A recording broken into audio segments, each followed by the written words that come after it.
If you think SEO is just about adding keywords to your website or even just all things websites, this episode might just change the game for you. Because, yes, of course, as a website designer, I'm here to tell you your website matters, particularly for SEO. But what if I told you that a huge part of showing up on Google actually happens off your website? Today, we're diving into one of the most important and often overlooked pieces of local SEO, and that's your Google business profile. It's the thing that pops up when someone searches pet sitter near me or dog walker in your city.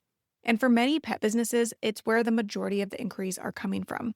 Today, I'm joined by Amy Toman, an SEO and Google business profile expert who's been doing this work for a decade and has helped thousands of businesses get their Google listings optimized, reinstated, and actually working for them.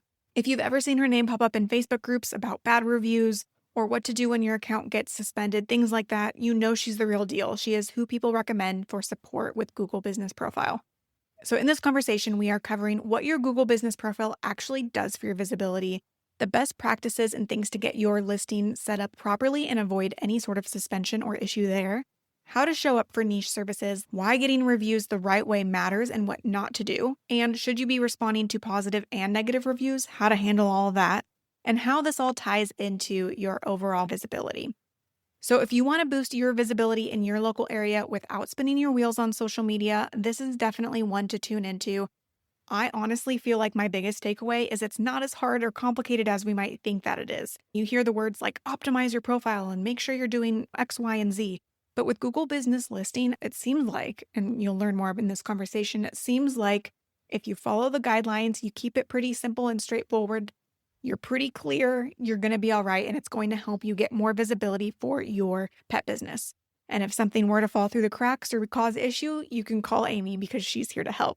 All right, let's get into this episode. Welcome, Petpreneur, to the Pet Marketing Unleashed podcast. I'm your host, Michaela Vargas, founder, designer, and educator behind Pet Marketing Unleashed. This podcast is all about growing your pet business without the stress. Here, you'll find episodes packed with actionable tips and advice for streamlining your online presence, avoiding burnout, and onboarding new clients while you're away from your desk or out with the dogs. So pop in those earbuds and learn stress-free marketing and website strategies with me while you head out on your next dog walk, pet sitting visit, drive to your next session, or just wherever your pet business takes you next. Let's dive in. Amy, would you mind introducing yourself and telling us how you got into SEO specifically for pet businesses? It's nice to be here. I think I sent my first email almost 40 years ago. I was working on Wall Street and, things kind of progress. Your life changes. You have different stops and starts. And I actually ended up working for about 2.5 years in the building where Severance was filmed, which is kind of cool. And I've been working in SEO since about 2015. I have been doing my own business since 2017. In that time, besides doing SEO, I have also been concentrating on Google listings, and I have in the Google listing forum working with Googlers, I have gotten up to diamond level, which is the top, which means I kind of do it a lot and I kind of have no life. But I do enjoy it and help a lot of people out. And it's the nicest feeling to have somebody come back to you and basically say, oh, you saved my family. You saved this, you saved that. I'm like, you're welcome. What do you say to that? Yeah. But it's been nice. It's been a good ride. Yeah, I feel like that's how I got to learn more about you too, is because I feel like I saw in different Facebook groups of people referring you specifically for Google business listings and issues that have popped up and that exactly what you're kind of talking about here, which is so important and it really impacts businesses. So I'm so excited to talk to you about Google business listings today because you are the expert. I would love to just go into maybe if you could give us a quick overview of what Google business profile listing is, like what does it do for a pet business? When you go onto your phone and you look for pizza, like pizzeria near me, okay, or a gas station near me, those little listings, as long as you're doing it in usually in Chrome, most people do in Chrome, the little list that shows up, or if you just Chrome, the little list that shows up, which usually has a business name, star rating, number of reviews, things like that, those are Google listings. They are free. As I tell people, there's actually a lot more inherent in that. Saying it's free is kind of like, yes, but there's a lot more going on. Anyway, they are free to use and they're lovely and helpful. But I will say that there is indeed a lot going on with them. You really have to make sure you're on the straight and narrow, because they bring in, oh my goodness, they bring in for some businesses like 3/4 of their leads, because that's where people find you. If it is properly optimized, meaning it has all the correct information, then you are usually in the position where, like I said, you get a majority of your leads there. I always say to people, you want to make sure that you have, other funnels, so to speak, but they are the primary driver these days. And even, Google's Gemini uses them. And that's the AI that most people have easiest access to without paying for it. It just comes with your system. And they're really, really relatively easy to work with. You can go in on your browser. There used to be an app, no more app. Just when you're in your browser, you type in My Business and you can log into it.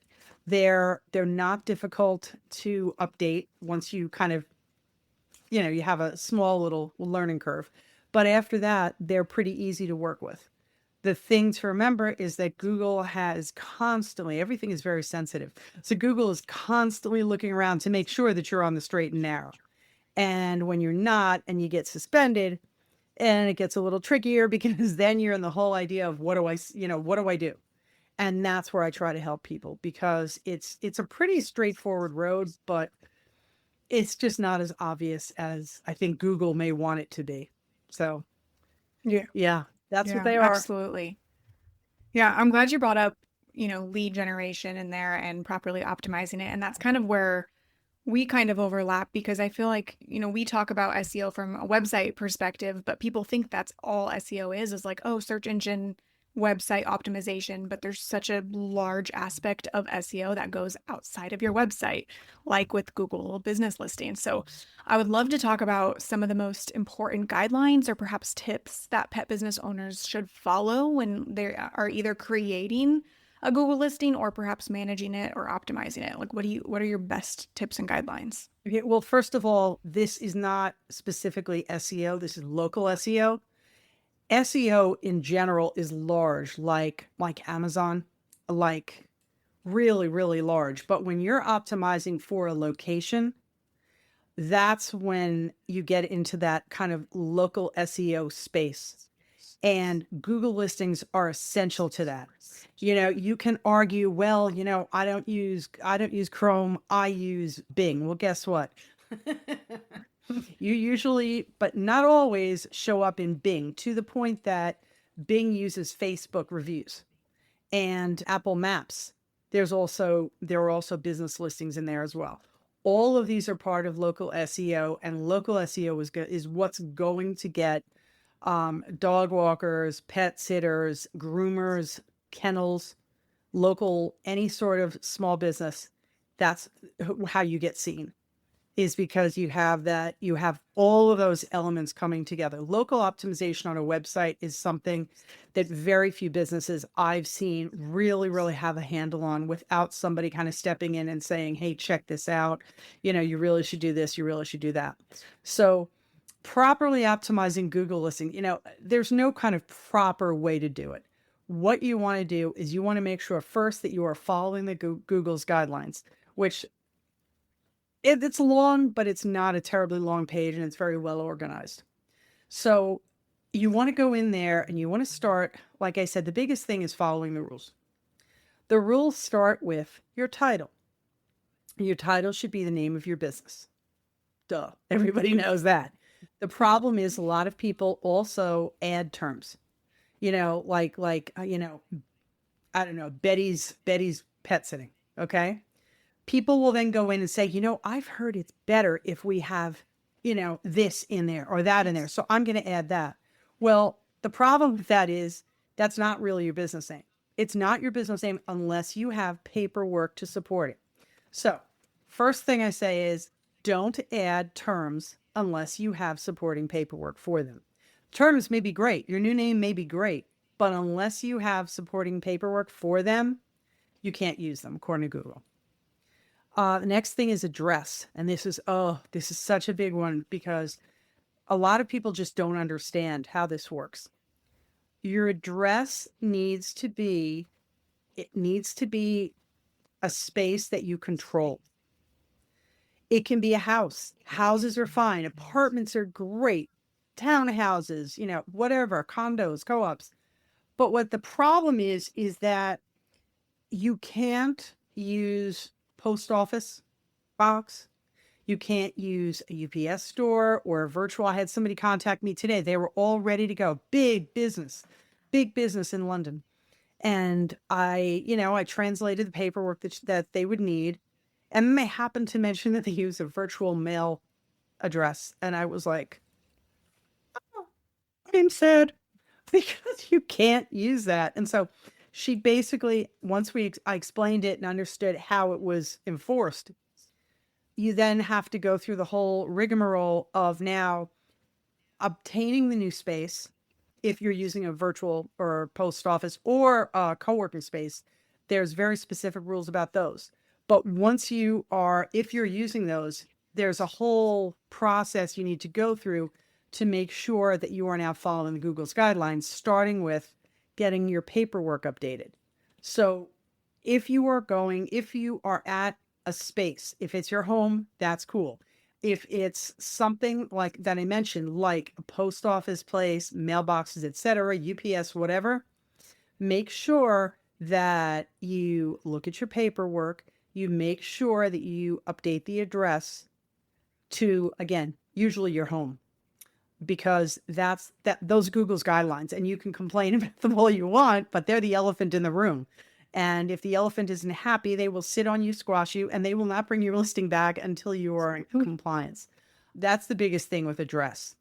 Also, addresses cannot be visible on listings unless you have signage there. Okay, so if you have a storefront, you can show that address as long as you have the storefront and the signage. If you don't have any signs there, no address at all.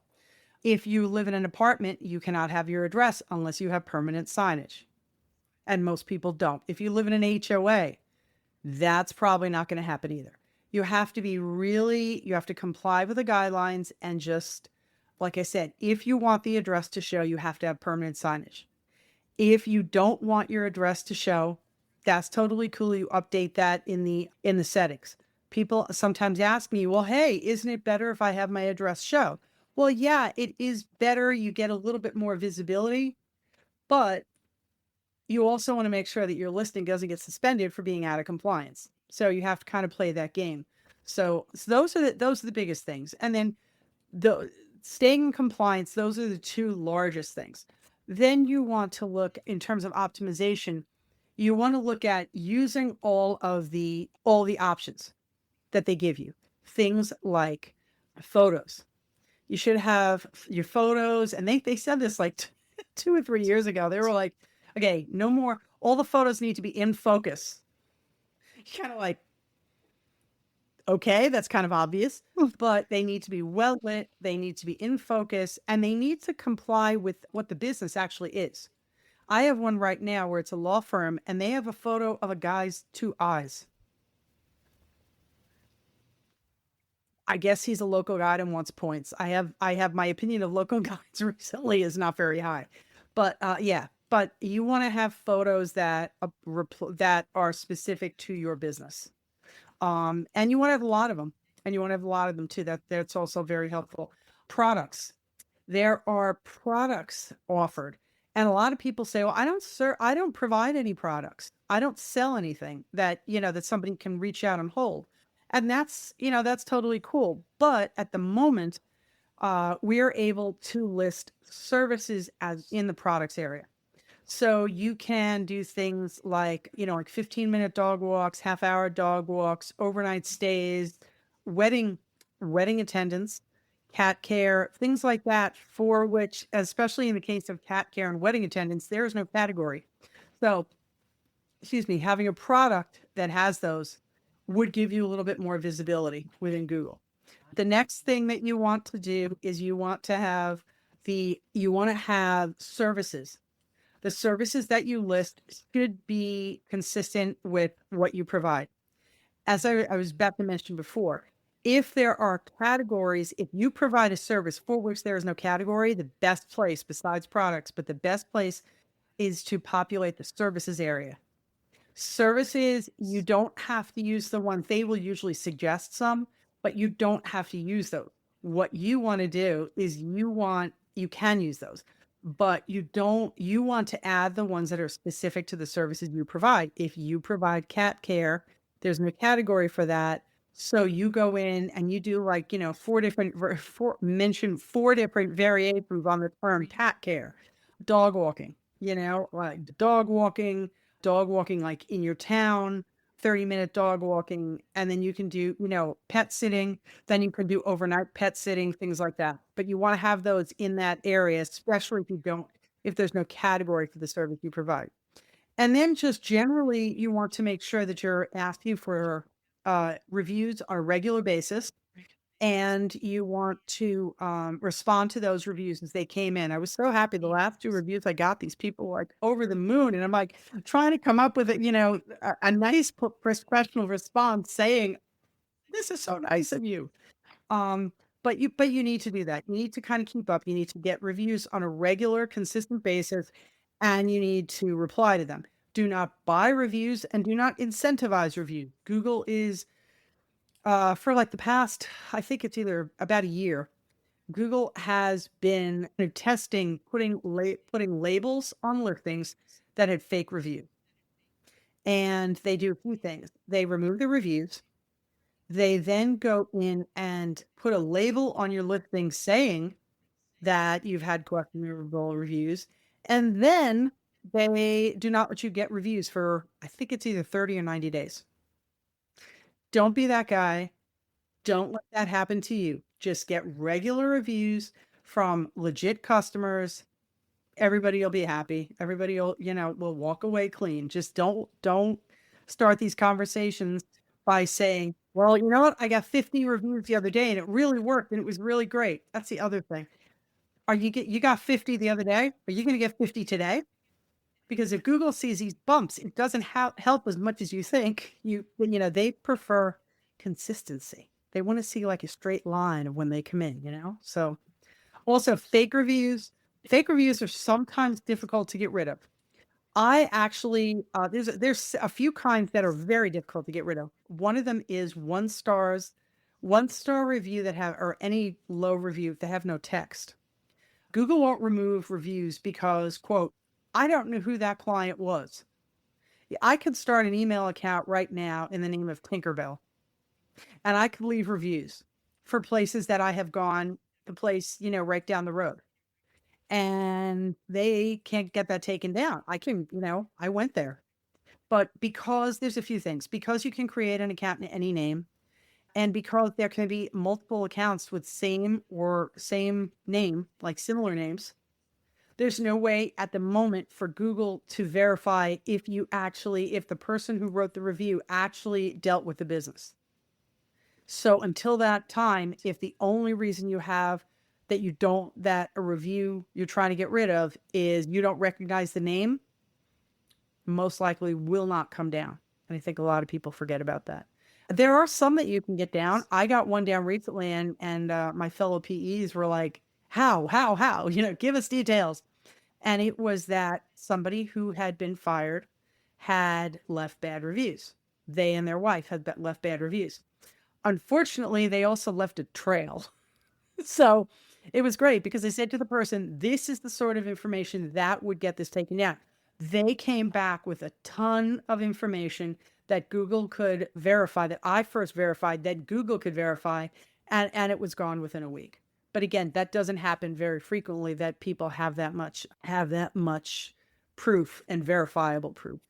So that's pretty much it. You want to follow Google's guidelines, You want to optimize by using all the different options that they have, and you want reviews on a consistent basis, and make sure that you respond to them in a polite, professional way. If you don't agree with somebody, you don't have to agree with everybody, but you should kind of be nice about it so that you come off as the consummate professional. Like, don't, what do they say? Don't go down to their level. You know, if something Mhm. as just saying something that's completely fake and you can't get rid of it, just reply professionally. That's all you can do. Yeah. Okay, a couple of follow-up questions on that. For when there is not a category and we're listing our services, for an example, the wedding attendant, and we have a couple of different ways that we say that. Are those things that we're just listing, or are we actually creating like product or like service descriptions in like an organic way? Like, how does that, what's the best practice there? You know, I've seen it both ways. I don't see a value to creating a description because, for the most part, I don't think Google really, they don't then show that. What they will say is, like, if you're looking for a wedding attendant, you will sometimes, if somebody goes in and says, you know, wedding attendant, pet wedding attendant near me, you will see them Google quote that and just say, you know, this business provides, or a quote from a review saying, you know, whatever somebody quoted about that really quick, just like they'll take like a snippet. But I really don't see any value, and I've not seen anyone else do a study saying that posting a description helps. So, I mean, Okay, I so don't.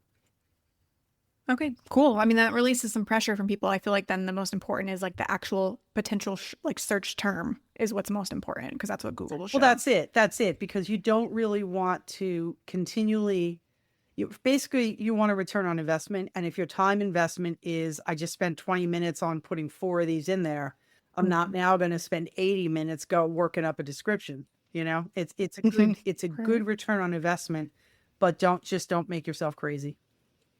Yeah, awesome. Okay, and then as far as reviews go, do reviews themselves actually, like how many reviews you have actually impact where you show up in the search results in terms of like Google Maps and all of that stuff? Or how does that work in terms of like, is it just, oh, well, this one has 50 reviews and this one has 25. I'm going to pick the one that has 50, or how does it actually impact visibility? Um, Visibility is, well, we're talking rankings.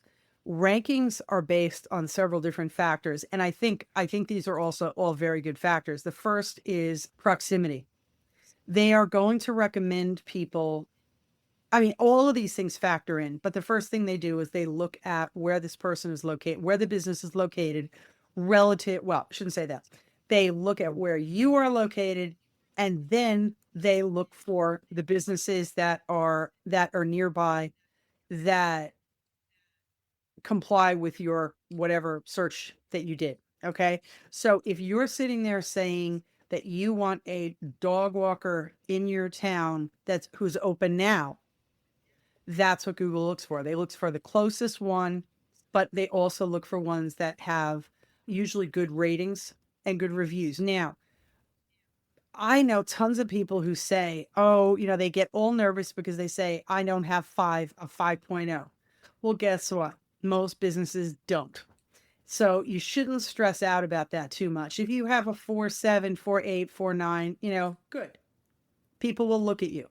People, and they also come up different reasons too. Like, um, you may come up because you're within close proximity of, you know, the person who's searching, but you may also come up because you provide a service that people, others around you do not. Like I said, if you want to be seen for pet wedding attendant, and if somebody goes and does pet wedding attendant near me, if you show up, you're going to show up even if you have fewer reviews than somebody else, especially if you have optimized for that term on your Google listing and on your website. So there's a lot of things to take into consideration, but it's usually proximity first, then rating, then the business name. A lot of people don't think about that. But remember I was saying before, don't add terms to your title.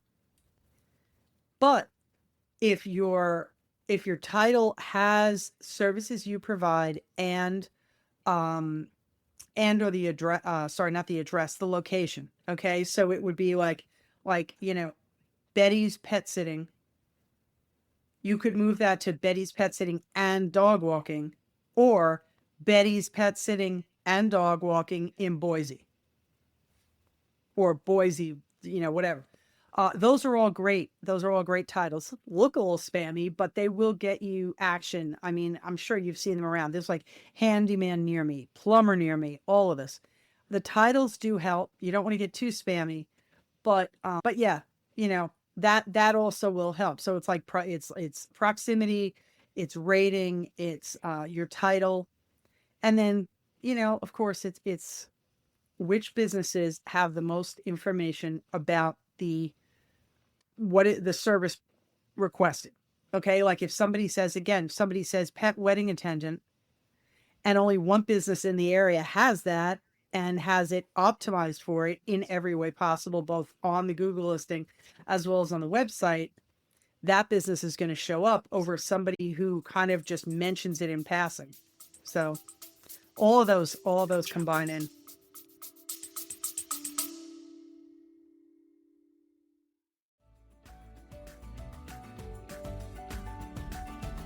I'm pausing this episode really fast to share something with you. If you're looking for an easy way to create beautiful emails that connect with your audience, I've got just the tool for you, Flowdesk. It's super user-friendly, and the best part, you don't need to be a designer to make your emails look amazing. Whether you're sending out monthly newsletters or you're diving into more advanced segmentation, Flowdesk makes email marketing simple and effective. And because I want to help you take your email marketing to the next level, you can use my code UNLEASHED to get 50% off your first year with Flowdesk. It's the perfect way to create stunning professional emails no matter your skill level or how complex your email strategy is. Head to the show notes or go directly to flowdesk.com and use code UNLEASHED to get your 50% off offer. All right, let's get back to the episode.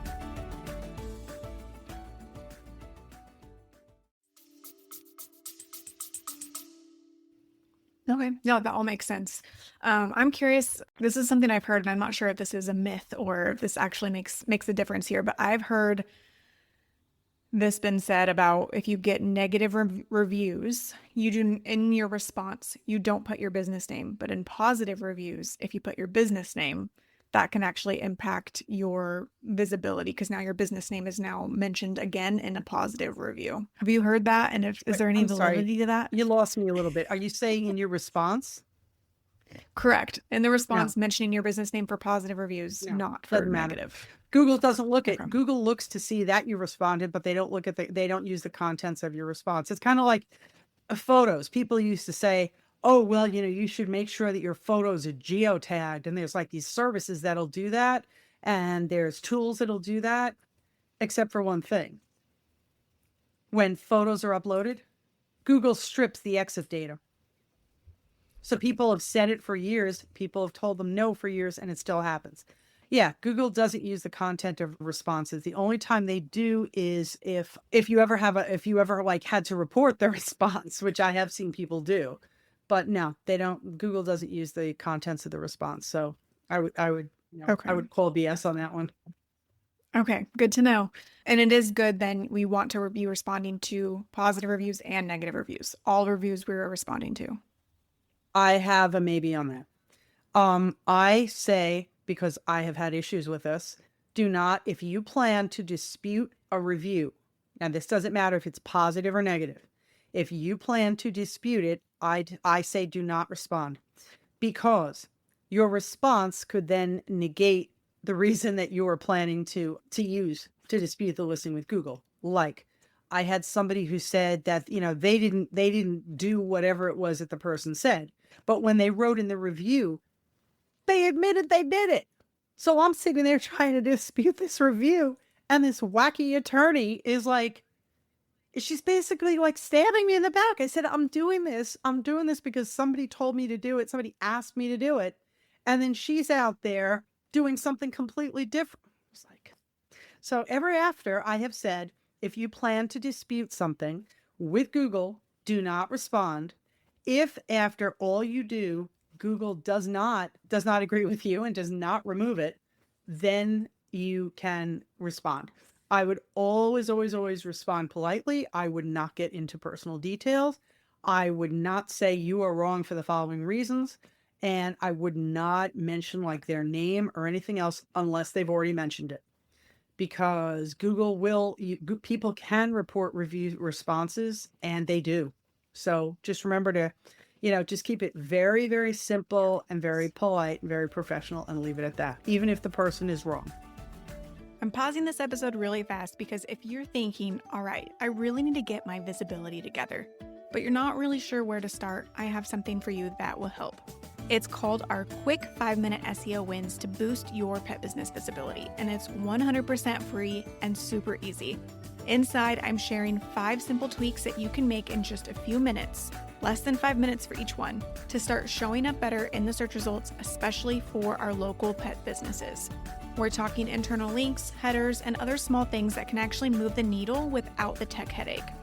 This stuff all applies specifically to your website, not Google business listings, so keep that in mind. You can grab it at petmarketingunleashed.com/SEO-wins. Again, that's /SEO-wins.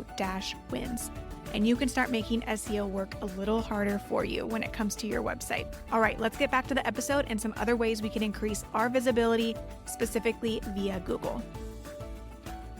How long does that process take? Because I know that some people might get anxious to not address a review publicly. Okay. The first thing, here's the process. The first thing you do is you report it from either the account or from the review management tool. If it is not removed, then you can appeal it in the review management tool. If it is still not removed, you can go onto the Google Business Help Forum or Help Community, and you can ask somebody there to help you out, mentioning that you've already tried, the other methods. That person, the product experts on this forum, have 2 paths. They do the first path. If that doesn't work, they try the last final path. So that can take months. I've had people who were just sitting there for months waiting for Google to do the right thing, and it just doesn't happen. And eventually they just give up, which is sad because I don't think that's Google showing the best, but that's sometimes what happens. So there's no timeline. I would wait for the first step. I would wait a week. The second step, I would wait a week. And then once you get it together, you either go to the forum yourself, or you hire somebody like me to do it. It might be able to kind of fast track it a little bit, but that's going to take at least another 2 weeks. So, you're looking at a month right there. So, that's an issue too. You have to decide, is it worth it? Sometimes people just want to dispute it on their own, which is great. Sometimes people come to me and say, will you dispute it for us? And, I always ask, what have you done already? And then, I'll decide. I don't like doing review disputes because sometimes I get very sad when Google doesn't do what I think they should. But, yeah. And reviews, there is a definite process that you need to go through. Yeah. And one review can make a big impact on your overall rating, which is so unfortunate. No. I completely disagree with that. And here's the thing. Okay. If one review lowers your rating, then you don't have enough reviews. Mm-hmm. Yeah. Your goal should get, and there is math to it. And I can link to it, and I also have my own tool that can tell you. But if you're at a place where one bad review puts you to a place that you find, that intolerable, then you've not been doing your job. You need to go out and you need to ask every client, do whatever you have to do, and just say, can you please leave me a positive response? I hear that all the time, and they're like, oh, it's awful, it's crushing. And I wouldn't go, you have 2 reviews on your listing. 2. One of them is bad. Yes, I understand that pulls you down to a silly level, but you shouldn't have 2. You should have, 20. You should have, because the more, just math-wise, the more you have, the less likely, the less of an effect a bad one has on you. And I can't tell you off the top of my head what the number is, but if you have a 5.0 and you get over 100, one of them ain't going to hurt. Wants it. It's going to hurt. It's going to hurt you emotionally, It's going to make you Yeah. feel bad, but it's not going to, totally dip you down. So Yeah, that's a really good point. yeah, I'm really I glad you brought get that very up. frustrated when people say that because I just kind of want to go, you put yourself into that position and you shouldn't. So Yeah. Yeah, that's a really good point. I'm really glad you brought that up. So I'd love to kind of pivot into the whole, because you brought it up a little bit earlier about suspensions and what can happen with your listing. I'd love to, like, what's the difference between a suspension or like there's soft warnings? Like, how do you get reinstated? Like, what's the scoop on all of that? okay, I actually wrote about this on LinkedIn a little while ago. Find me on LinkedIn. Yeah, same last name and everything. There's a few different things. There is verification. There is a suspension. There's a soft suspension. There's a hard suspension, and there's disappeared. And I wrote a post about this. Verification means that sometimes you will just have a regular listing that you haven't touched in a while, and all of a sudden you will see that it's asking for verification. What that means is, and oftentimes when this happens, your listing will still show up, but they will all of a sudden say, okay, you can't respond to reviews, you can't make changes until you verify. And it's not really verify, someone says re-verify, should prove to us that you are still legit. And oftentimes that requires either sometimes a phone call, some very rarely, very exceptionally rarely a postcard. They used to do postcards. They don't do those anymore. And usually it's a video. And yeah, I have a whole worksheet on how to do this, on, where to stand, what to do. But that's verification. It's usually a video. It's just to prove that you are where you say you are. But again, going back to those people who thinks that it's okay to use a post office box. I had a lovely person a few years ago send me a video and saying that she couldn't understand why her listing wasn't getting verified after she did the video. Turns out that she was showing herself walking into the post office, show the name of the post office, walking to her post office box, opening up the door, pulling her documents out, closing the door, locking it again, and going over in the video showing her with these documents. You're not allowed to use a post office box. And this video is kind of showing why you're not.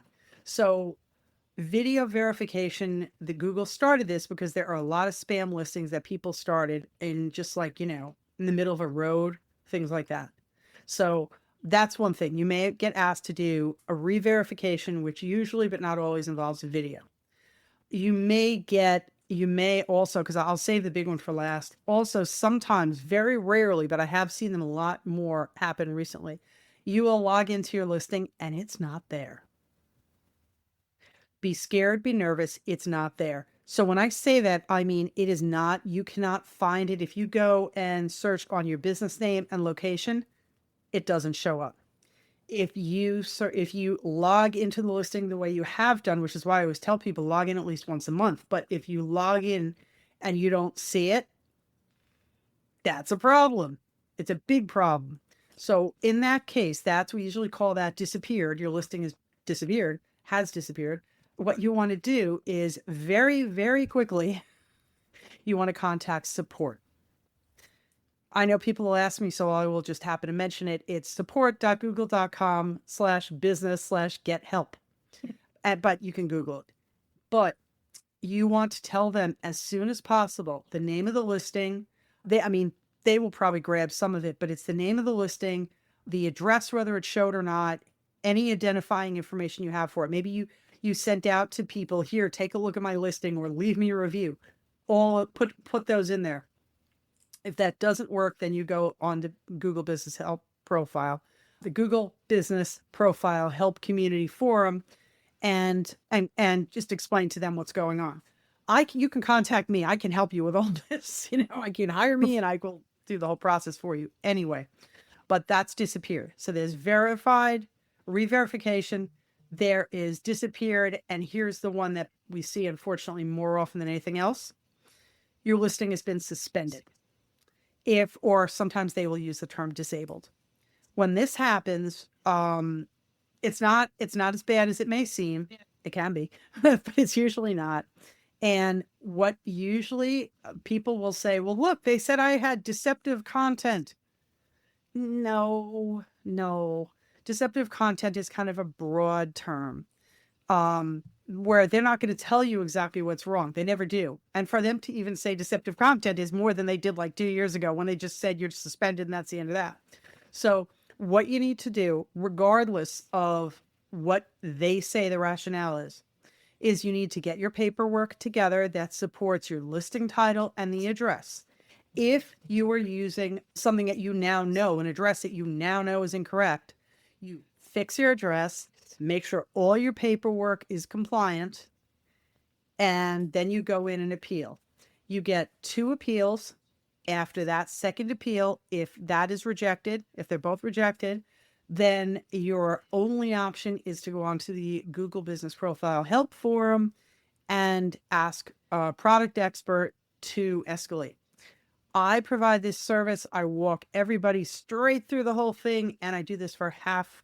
I have always done it this way. I've always done it at half the price that I do, other businesses in other categories. It can be an involved process, not actually doing it, but the paperwork. A lot of people don't realize, I mean, they're sending in invoices, they're sending in, letters, to clients. None of that works. They're sending in photos.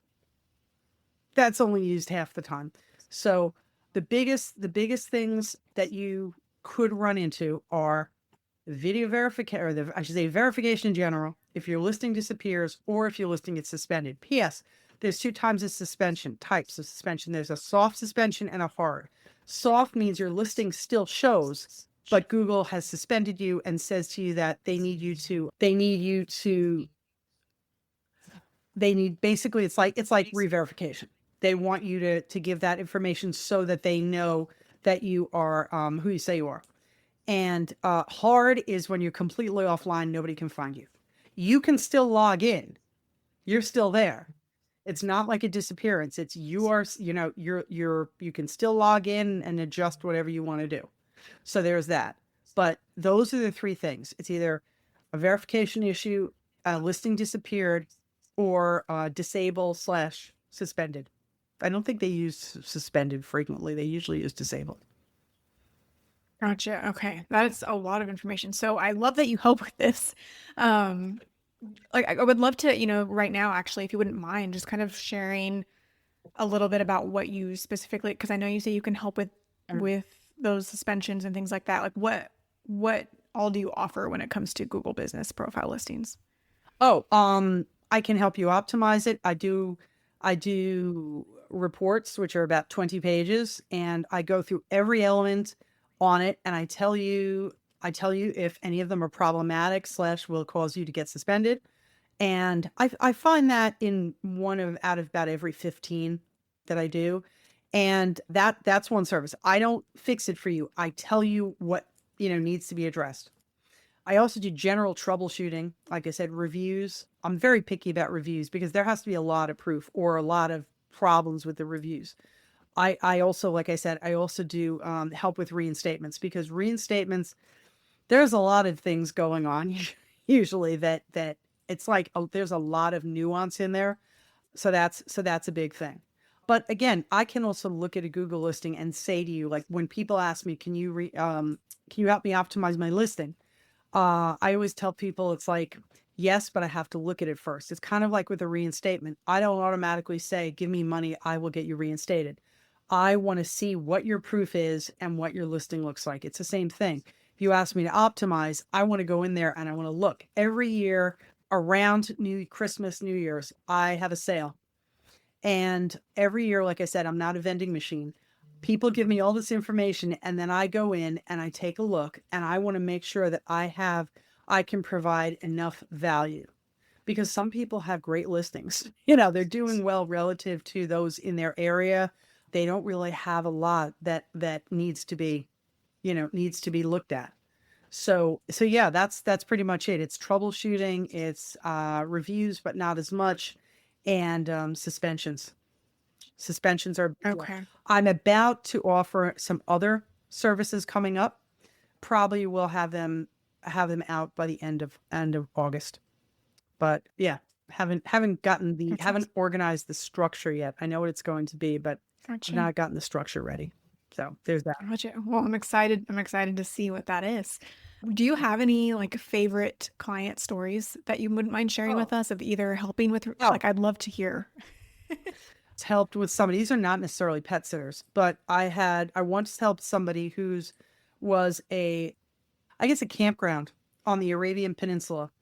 And I had tell the gentleman I needed, amongst the other things that I needed, because his address showed. So I told him I needed his lease or rental statements. And he told me that his clients, his landlords were Bedouins. And if I wasn't aware, Bedouins are migratory and that those people owned the land, but they did all the business transactions by handshake so that he would not be able to present me with a lease. I was like, okay, this is cool. I had somebody else who was someplace in Indonesia and he's in a village. And when I said to him, you need things like business registration paperwork, he asked if it would be okay if because they didn't really have that there, if he could have the big man write a letter, the big man of the village, to say that that the business was legit. And I said, that would be fine. Thank you very much. I'm thinking, the big man. I still remember you use that term, the big man. But yeah, I love helping businesses with all different, all different types. Like I said, I was very, very happy I got that employee. There were two reviews that were related to a former employee. I was very, very proud of getting that done. I've had a lot of review attacks taken down. We had, I think it was not this year, but last, there were, I think, 5 businesses in a U.S. East Coast city, all pet sitters, had all gotten bad reviews from one person within a very short period of time, got those all removed. So it's fun dealing with this because you're dealing people with all around the world. I had people up in Greenland who I dealt with, and I get a lot of Australians, Canadians. Basically, if they speak English, I deal with them. And if I somehow pick them up where they speak English to post on the forum or to write to me, but their documents are in another language or another alphabet, like recently I've been getting people who contact me whose documents are in Arabic.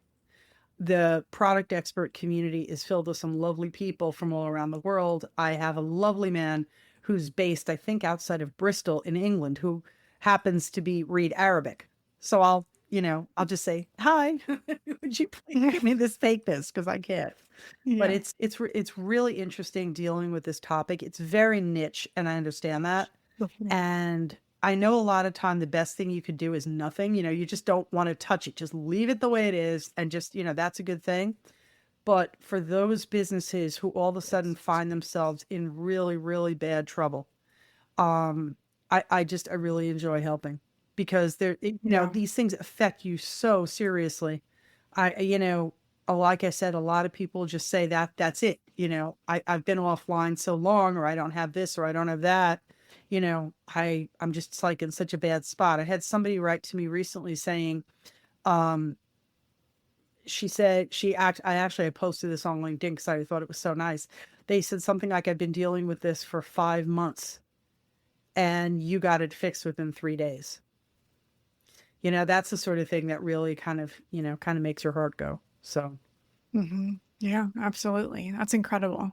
Well, I have one random question for you before we wrap up and learn where we can find you. I forgot to ask this earlier, but you can post, like, similar to like a Facebook page on Google Business Listing. Is that something that impacts anything? Like, should you be active on there and posting or sharing blog posts or it's uploading hard. frequent It's a tough pictures? question. It's a very tough question because on the one hand, you should fill out everything. The more active you are, the more likely Google will recommend you. On the other hand, and Google does occasionally quote them, not as much as they do services and reviews and things. But at the moment, they fill space and they do it well. But something else that should be considered is that Google's constantly moving things around. Like they have been optimizing those posts for restaurants for the past few months.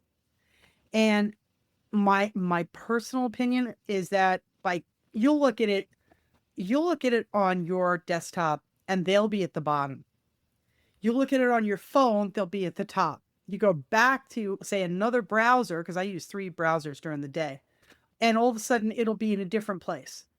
I have a feeling that Google is going to move on to placement of these, and they're going to make them more prominent and maybe give us more tools to use.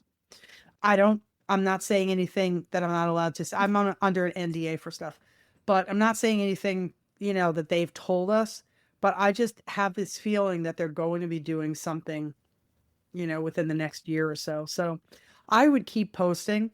And I don't think you need to do it more than, once a week, twice a month, something like that. But it takes up space and it looks pretty. So, Yeah, that's, and also true. if you do it right, every single post that you have should link to either a page on your website or to call you.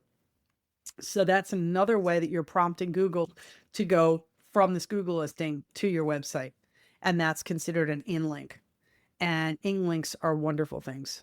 So, there is that. Absolutely.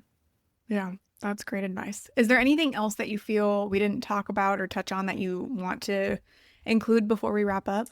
I also do video SEO audits. And because I hate to say it, when I do an SEO audit, a paper one, it takes me like 10 hours. But that tells you the degree of detail that I put into it. And to me, it's not worth it to make them half the detail. It's just not. So I also do the video audits. The person can come on with me if they want, or I will just go through it. SEO is something that I think a lot of small businesses don't understand. I started out by working for a man who had really good pet sittingology. He had the design was good, and the structure when it was good when it started.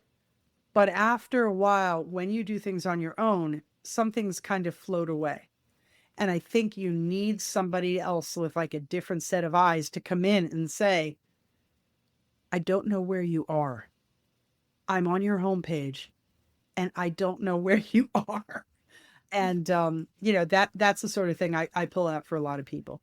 You don't necessarily have to do everything that I point out, but on the other hand, it gives you a task list.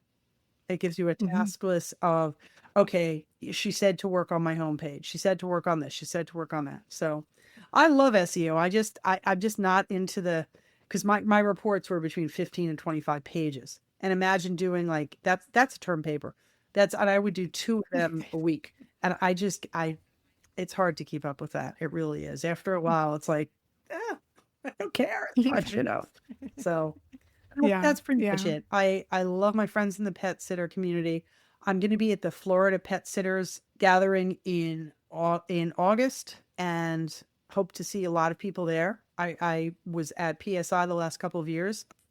Kind of wish I was going back, but timeline, didn't work out. It doesn't matter to anybody but I'll be in Dublin, Ireland in October with Google, which is kind of cool because they set it up. Nice. And That's cool. yeah, I like to get together with more pet sitters. Hopefully next year. Hopefully there'll be different opportunities to to see people in person, which will be nice. I look forward to Absolutely. it. I'd love to know, like, how can people find you, learn about your services? I know you also mentioned LinkedIn. Can you tell me all of that information? Yeah, I'm on LinkedIn. I'm Amy Toman, Toman. I always tell people. I am also a pet sitter SEO on Facebook. That's also my website. I also have a page for reinstatements and a page for listing optimizations. Where else am I? Let's see. I'm on Facebook, Pet Sitter SEO, under my own name on LinkedIn. I'm also trying to think. If you ever had someone else from outside the pet sitter world, I'll give you my pet sitter email, and I will give you my everybody else email. They get treated the same way, but sometimes people would go, wait, pet sitter? Yeah. So my pet sitter email is that's AMY, at petsitterseo.com. If you don't hear, I always tell people too, if you don't hear from me within 24 hours, you know, ping me on Facebook. And the other one is local at amytheseo.com. There's no website attached to that at this time. So it's local at Awesome. amytheseo.com or at Pet Sitter SEO. Yeah.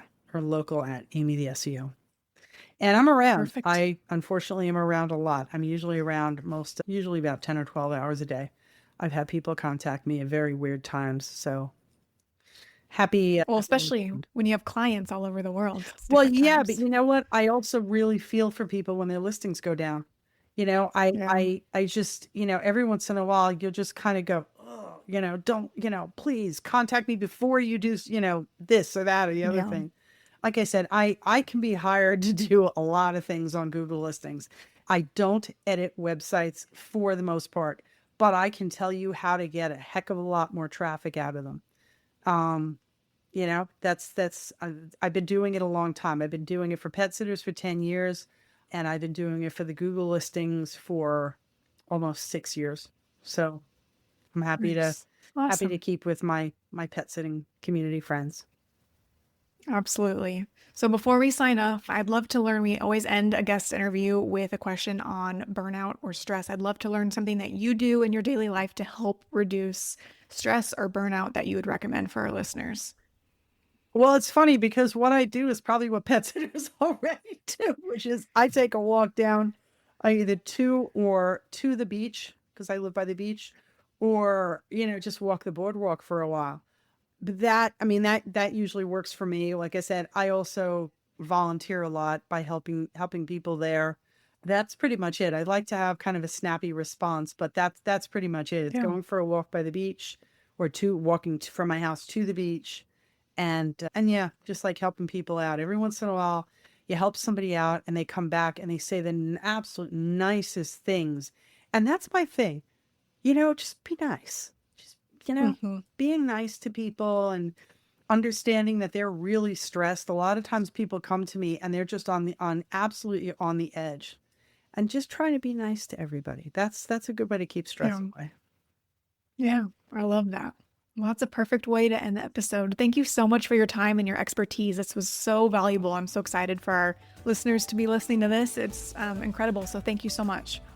Thanks for sticking with me until the very end of today's episode. It really means a lot. That's why I'm excited to share an end of podcast listener only exclusive discount with you today. One of the top things pet business owners tell me they want is to rank #1 on Google. So Pet Marketing Unleashed went to work and created our course, Pet Business SEO Unleashed.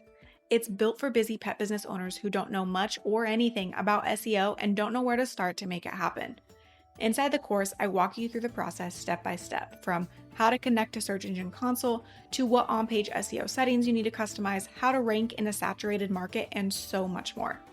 SEO is one of the most powerful ways to stand out from the competition and get more eyes on your business, and we've made it accessible for you to do on your own. Because you're a part of the PMU podcast community and you stuck around till the very end, we'd love to gift you a 10% discount on the SEO course when you use the code PMU podcast at checkout. To enroll, head on over to petmarketingunleashed.com/SEO-course, and don't forget to use the code PMU podcast to save 10%. And if you found today's episode helpful, I would so appreciate it if you shared it with a friend or left a review and rating, as that's one of the best ways you can support our podcast. Thanks again so much for listening, and I will be back soon with another episode.